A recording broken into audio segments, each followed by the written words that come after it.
مدیر عامل میتونه مدیر محصول باشه، اصلا بعد محصول بدونه، چقدر بعد محصول بدونه، چه ارتباطی بین مدیر محصول و مدیر عامل هست و چه نقشی مدیر محصول توی استارتاپ های کوچیک و متوسط داره. با من توی قسمت 4 از فصل دوم رود تو استارتاپ همراه باشید. آقا سلام علیکم، وقت شما بخیر. امیدوارم که خوب و خوش و عالی باشید. امیدوارم ویدیوی قبلی رو دیده باشید. اگه ندیدید فصل دوم رود تو استارتاپ شروع شده، اینجا میتونید بری ببینی. خب بریم سر وقت موضوع اصلی خودمون که کلا مدیر محصول چیه، مدیر عامل کیه و اصلا چه ارتباطی این دوتا با هم دارن. به نظر من مدیر استارتاپ یک ویژگی تی شیپی باید داشته باشه و مخصوصا توی مراحل اولیه شکلی استارتاپ تا قبل پروداکت مارکت فیت، تا قبل اسکیل اپ. ما اگه یک صدی رو در نظر بگیریم تقریبا میاد تو 30-40 این توسعه قرار میگیره.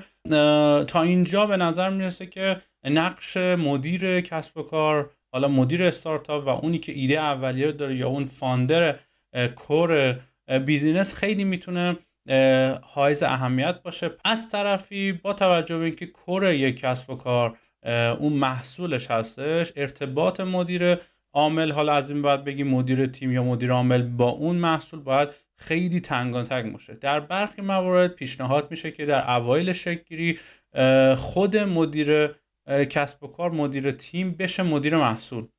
چرا حالا باید مدیر محصول باشه؟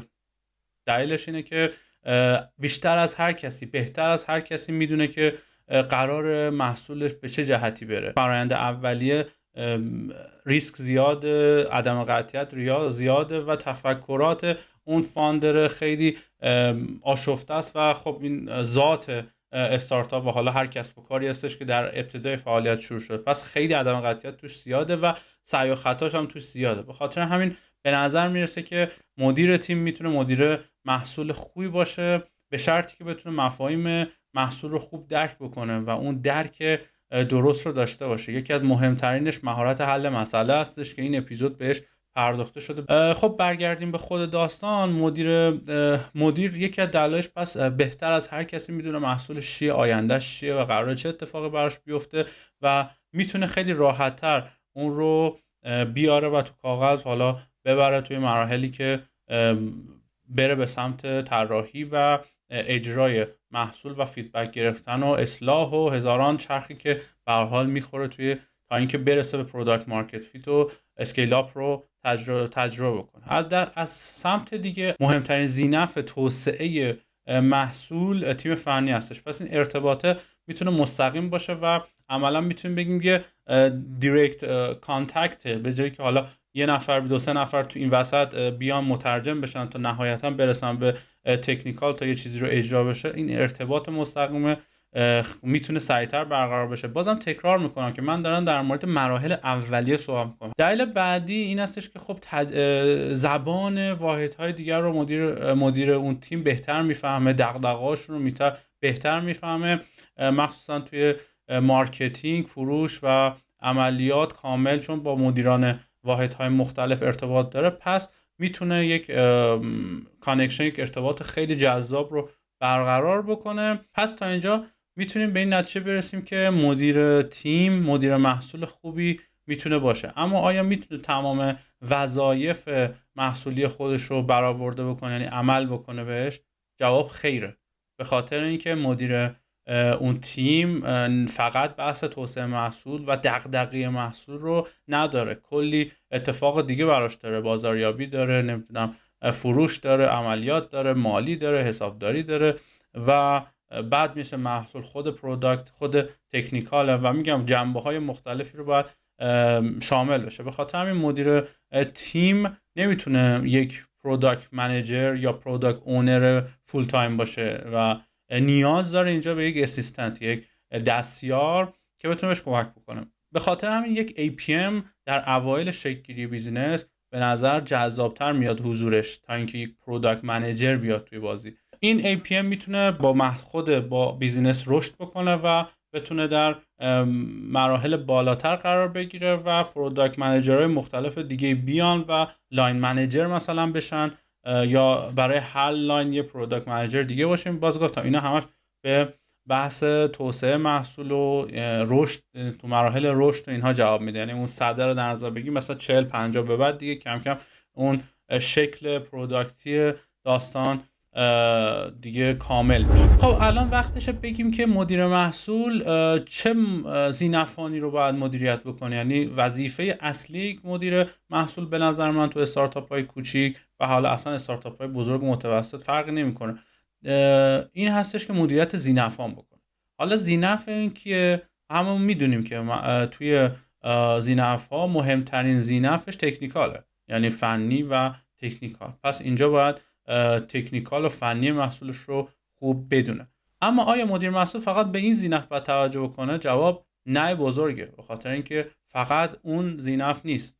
مدیر عامل، اگر خب مدیر عامل خود مدیر محصول باشه که این خیلی ارتباطش این وسط دیگه حذف میشه، اما اگر مدیر محصول جدا بود و مدیر عامل جدا و مدیر تیم جدا بود، این ارتباط مهمترین ذی‌نفع اون مدیر محصول میشه مدیر عامل، یعنی مدیر تیم یا مدیر اون بیزنس لاین. خب اون دغدغه محصول رو میدونه، میتونه توی اولویت بندی تاسکا، بکلاگ و بکلاگ پلنینگ و نمیدونم اسپرینت پلنینگ و همه اینها میتونه تاثیرگذار باشه. پس ارتباط خیلی مستقیم و خوبی باید با هم داشته باشه. ذی‌نفع بعدی مارکتینگ و فروش هستش. چرا؟ چون مارکتینگ فروش مستقیما به رونیو وصل میشن. وقتی به رونیو وصل میشن، ذی‌نفع اصلیشون میشه مشتری. پس مدیر محصول این ذی‌نفع رو هم باید مد نظرش قرار بده و فروش و بازاریابی، حالا اگه دو تا واحد جدا بودن که به کنار، دقیقاً نیازهای اونا رو شناسایی بکنه.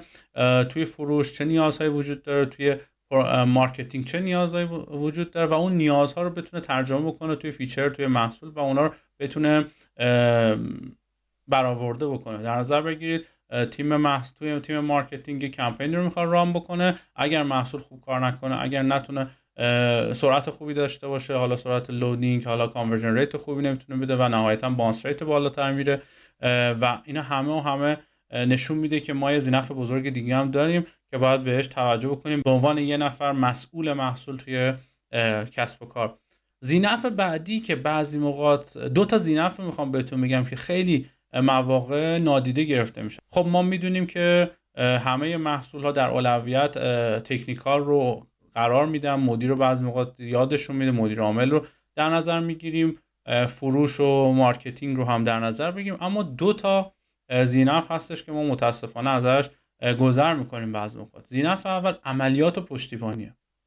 اون تیم پشتیبانی، ارتباط با مشتری، اینها خط مقدم بیزینس هستن و اونها هستن که درک درستی از مشتری دارن، مشکلات مشتری رو درست درک میکنن و اونها بهترین منبع یادگیری هستن.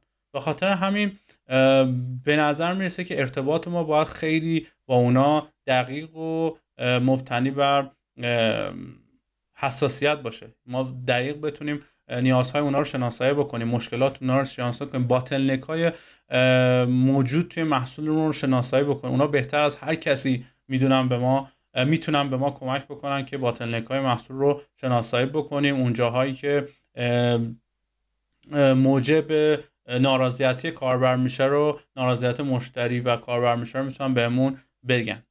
اما از طرف دیگه یک ذی‌نفعی هستش که اصلا بعضی موقع دیگه خاک میخوره. اون ذی‌نفع مالی و حسابداری. ما اگر نتونیم مالی و حسابداری، فرآیندهای مالی، فرآیندهای مالیاتی رو خوب توی محصولمون و توی بیزینسمون جاری و ساری بکنیم، متاسفانه ضررهای هنگفتی خواهد داشت. یعنی ما توی سمینار بعضا یک اتفاقات عجیب رخ میده توی مالی، نیازمندی‌های عجیبی که ما اصلا ندیدیم اونا رو و یه دفعه خودش رو نشون میده توی حالا رسیدگی، توی نمیدونم بررسی رگولاتوری و هزار تا داستان دیگه خودتون از من بهتر میدونید.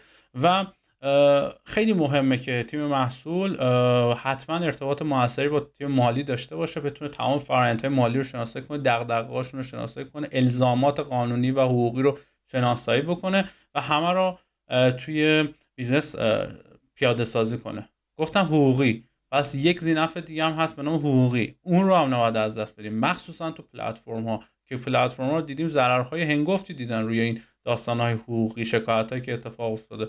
نمیدونم صاحب محتوا توی پلتفرم کیه، اگر توی کسب و کار شما یه جنس دزدی بود، نمیدونم در هنگام عضویت چه قوانین مقرراتی باید گذاشته بشه، کجا باید چه تاییدیه‌ای از خود کاربر گرفته بشه و چه چیزهایی رو باید ثبت بشه، چه چیزهایی نباید ثبت بشه، همه این حقوقیه. پس جمع‌بندی بخوام بکنم، ما فقط ذینفع تکنیکال نداریم، نه تنها تکنیکال داریم، مارکتینگ داریم، فروش داریم، مدیر عامل داریم، اصلا بیزینس داریم، یعنی این ذینفع رو داریم، عملیات و پشتیبانی رو داریم، مالی رو داریم، حسابداری رو داریم و در نهایت حقوقی رو داریم. و اگر لوجستیک داری، اجرا داری، اصلا فرآیندهای لوجستیک و زنجیره تامین هم میتونه مهمترین ذینفع شما باشه. پس تمام اینها دغدغه‌هایی دارن که باید به عنوان یه نفر مدیر محصول، حالا میخواد مدیر تیم مدیر محصول باشه، اصلا یک مدیر محصول مجزا داریم، باید همه در توسعه محصول این رو در نظر بگیریم، تمام نیازهای اینها رو. اما تو قسمت سوم میخوام ببینم که مدیر محصول چی باید بدونه. پر واضح هستش که محصول و مدیر محصول باید یه نفر تی شیپ باشه. چرا؟ چون باید تکنیکال محصولش رو، فنی محصولش رو بدونه تا بتونه با ذینفع فنیش ارتباط موثری برقرار بکنه. عملیات پشتیبانی رو باید بدونه، فرآیندهای ارتباط با مشتری رو بدونه، فروش بدونه، مارکتینگ بدونه، بیزینس بدونه، حقوقی بدونه، مالی بدونه. اینا که میگیم بدونه، فقط بتونه زبان مشترک با اونا پیدا بکنه. عملاً محصول یک کانکتور، یک مترجم بین واحدهای مختلف، درک درستی از همه باید داشته باشه و حتی یه جاهایی بعد نیاز رو شناسایی بکنه. پس بر اساس این صحبت‌ها میتونیم درک بکنیم که مدیر محصول چرا باید همه چیز بدونه ولی عمقش زیاد نباید باشه. تا تو این ویدیو من سعی کردم بحث محصول، ارتباط مدیر تیم و مدیر محصول و نقش مدیر محصول و ذینفعش رو کامل توضیح بدم. امیدوارم که به درتون خورده باشه. اینا نظرات منه و تجربیات منه. اگر نظری دارید در موردش، سوالی دارید، حتما با هم مطرح بکنید، تو بخش کامنت ها بنویسید، حتما بهتون پاسخ میدم.